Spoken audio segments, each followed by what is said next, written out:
Unlike Seabesh Northlink Section 1A, inaasahang makakatulong para maibsan ang trapiko sa silangan ng Quezon City. Maasahan ng mga motorista sa Metro Manila ang karagdagang daanan sa expressway dahil opisyal ng sinimulan ng NLEX Corporation ang construction ng proyekto ng NLEX Seabesh Northlink Section 1. Ang buong proyekto ng NLEX C5 Northlink ay umaabot ng 11.3 kilometro mula Mindanao Avenue hanggang C5CP Garcia, malapit sa Katipunan Avenue. Pinangunahan ni MPTC President at CEO Jose Malim at NLEX OIC at Chief Finance Officer Maria Teresa Wells, Valenzuela City Mayor Wes Gatchalian, Quezon City Mayor Joy Belmonte, kasama ang mga partner na ahensya ng gobyerno na DOTR-TRB, DPWH at DHSU-DNHA ang groundbreaking ceremony para sa unang 2 kilometro ng proyekto ng NLEX C5 Northlink. Ang segment na ito ay magpapalawak sa NLEX mula sa Mindanao Toll Plaza hanggang Quirino Highway sa pamamagitan ng isang elevated expressway na kayang daanan anumang panahon at bukas sa lahat ng uri ng sasakyan 24/7 na nag-aalok ng tuloy-tuloy na ruta para sa mga motorista na papunta at galing Novaliches sa Quezon City. Kami ay nasasabik sa proyektong ito dahil nakakatulong ito sa aming patuloy na pagsisikap na bawasan ang pagsisikip ng trapiko sa mga lokal na kalsada sa metro. Sa MPTC, naniniwala kami na ang walang hadlang na mobilidad ay nagtataguyod ng mas magandang mga oportunidad para sa mga trabaho, negosyo at paglago ng ekonomiya, sabi ni MPTC President at CEO Jose Malim. Idinagdag ni Lim na ang pagpili na magtayo ng isang elevated expressway ay upang mabawasan ang mga abala na may kaugnayan sa konstruksyon para sa mga lokal na komunidad. Sa pagkumpleto, ang proyektong ito ay magpapabuti sa pag-access sa expressway mula sa Kanluran, Silangan, Hilaga at timog na bahagi ng Metro Manila. Babawasan nito ng malaki ang oras ng paglalakbay at pagaanin ang pagsisikip ng trapiko sa mga pangunahing kalsada tulad ng EDSA, Commonwealth Avenue, Quirino Highway at Mindanao Avenue na nagre-resulta sa mas mahusay na pag-commute at mga operasyon sa logistic. Ang proyekto ay isang mahalagang bahagi ng mga plano sa pagpapalawak ng expressway na naglalayong pagbutihin ang pag-access sa pagitan ng NLEX, Valenzuela City at Quezon City. Ito ay magpapasigla sa paglago ng negosyo, lilikha ng mga oportunidad sa trabaho at mag-aambag sa pag-unlad ng ekonomiya ng mga nakapaligid na lugar. Layunin naming tapusin ang 2 kilometro na kalsadang ito sa loob ng 12 buwan. Sa panahon ng konstruksyon, makikipagtulungan kami ng malapit sa lahat ng stakeholder upang mabawasan ang mga abala. Tinitiyak namin na ang MPTC at NLEX ay nakatuon sa paghahatid ng mga dekalidad na proyekto ng infrastruktura na inuuna ang kaligtasan, kahusayan at pagpapanatili, sabi ni Lim. Ang NLEX Corporation ay isang subsidiary ng Metro Pacific Tollways Corporation, MPTC, ang toll road arm ng Metro Pacific Investments Corporation, MPIC. For me more updates, please like and follow. Sinimulan ko to, walang naniniwala sa paligid ko.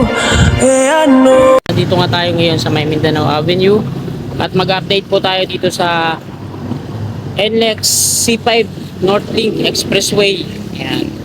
So shoutout po sa lahat ng mga taga rito, mga solid nating kasikap.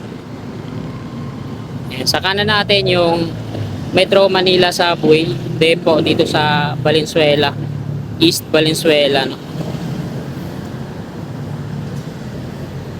So direkta na tayo dito sa liko na tayo.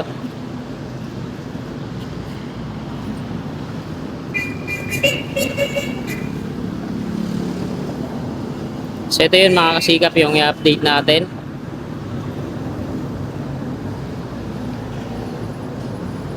So ito na po yung latest na progress ngayon dito. Ngayon lang ulit tayo nakabalik. Yan. So naglalagay na sila dito ng mga steel deck platform. Ayan o.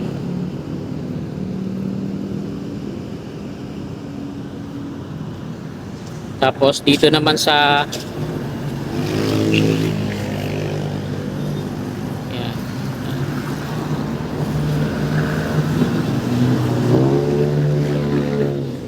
Meron na kaagad dito MSE wall. Ayan o. Yan. Nilagyan na nila ng mga MSE wall. Tapos ilang lane ba yung papasok sa NLEX? Dalawa lang no? Ayan o. Bus lang tsaka kotse. 2 lane, tapos sa kabila naman so 2 lane din. So, sumikip kumpara nung wala pa to, napakalawak. Yan. Silipin muna natin dito. Yan yung mga ano nila, no? Bison.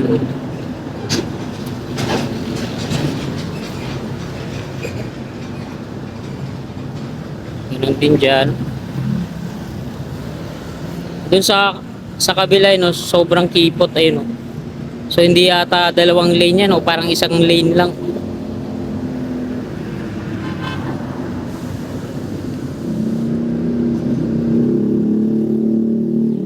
Dami, no? Gabundok yung mga buhangin na nandiyan dyan ngayon sa loob. Yan, hanggang dito yung MSE wall.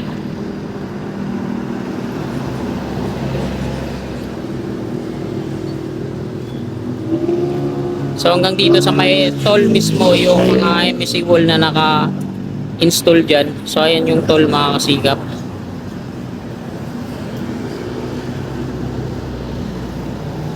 Yan, patungo na yan doon sa Bulacan. Yan, diretso doon.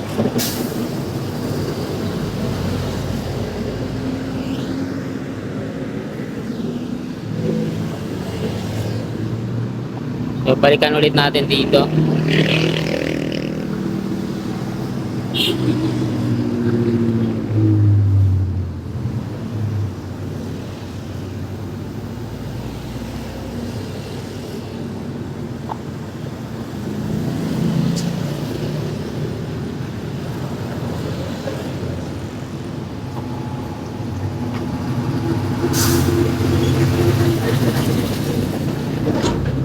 Ayan. Patungo naman to dito sa kaliwa, papasok dito sa May Tulian River. Ayan, o. So hindi pa na-installan ng mga concrete girders dyan. At mayroon na silang tulay dun, o. Yun, o. Ayun yung nakita ko na ginawa na ng tulay.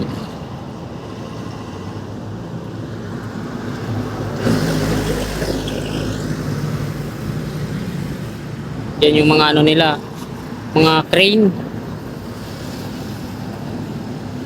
Tungo doon.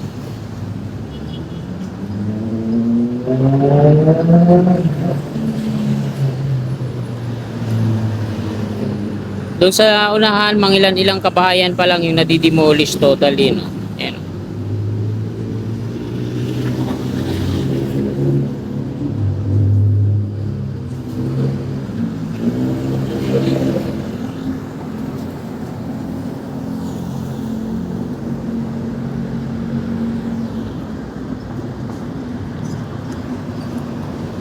So, balikan ulit natin dito.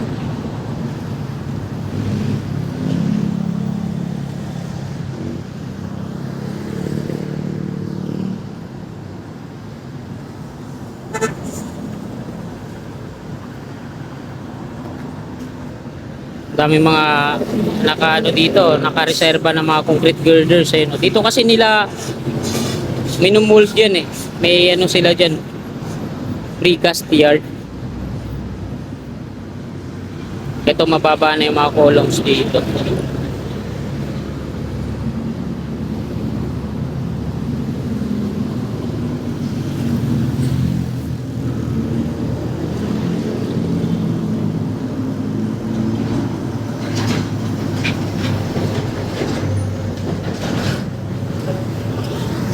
Lawak na ito mga kasikap, tingnan nyo naman, oh.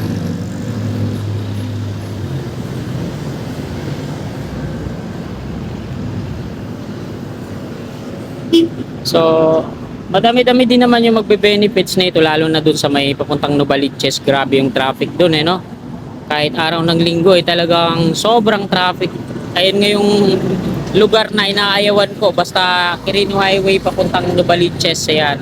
Ayaw ko talagang magbiyahe papunta dun. Ayun yung lugar na iniiwasan ko pagtungo doon dahil sa sobrang traffic kahit araw ng linggo.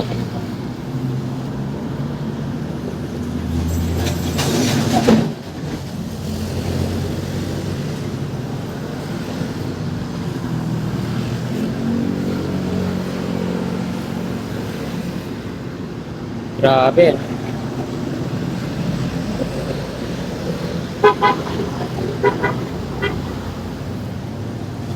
So ayan pa lang, kitang-kita naman natin yung progreso hanggang dyan pa lang. Dulo sa may tulay. Patawid, dyan sa Tulian River. Ikutan ulit natin dito sa likod.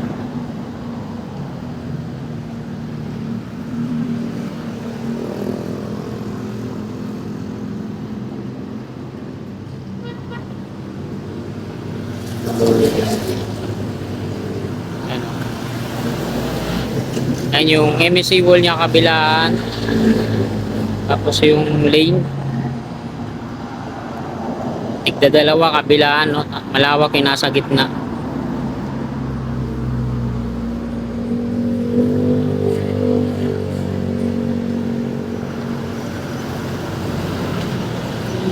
Ayan, patungo na yan doon. So ayan mga kasikap, ayan lang po yung update natin. Araw po ngayon ng linggo. Maraming salamat po sa inyong walang sawa, tumpay na suporta. Bago nyo sa rin itong video na to, baka pwede naman pong palike at pasubscribe. God bless.